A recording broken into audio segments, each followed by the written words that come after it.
So mga idol, nandito tayo ngayon sa Seven Commando Beach. Ayan. So kung napapansin nyo to, ano na siya, konti na lang yung tao mga idol. Ayan, oh. Pag pumunta ka dito ng around January, February until May, until April, so sobrang daming tao dito mga idol. Konti na lang mga idol, dati punong-puno to. Ito yung pinaka-crowded na area. Ayan.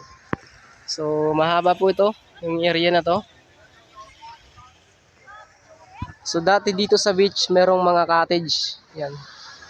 Maraming cottage diyan. Ngayon wala na kasi naano na ng bagyo.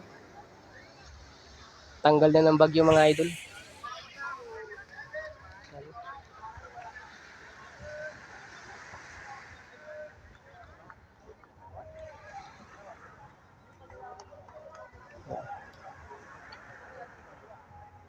Chika-chika si boss do no sa kabila. Tropa niya ni. Ayun. Yung si bot. Tropa niya. So pagdating naman ng bagyo dito mga idol, grabing lalaki ng alon dito. Sampayan dito sa beach na to. Yan. Sampay yung alon dyan. Sa amin naman yung boat namin. Ayun sa kabilang side.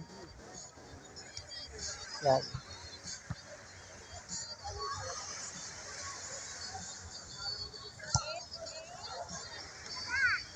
Oh, bumalik na yung doon dalawa.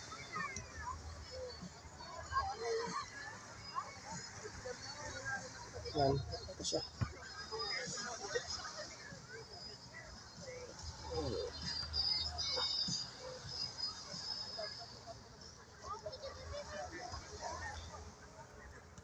Hanggang dito na lang mga idol. Maraming salamat.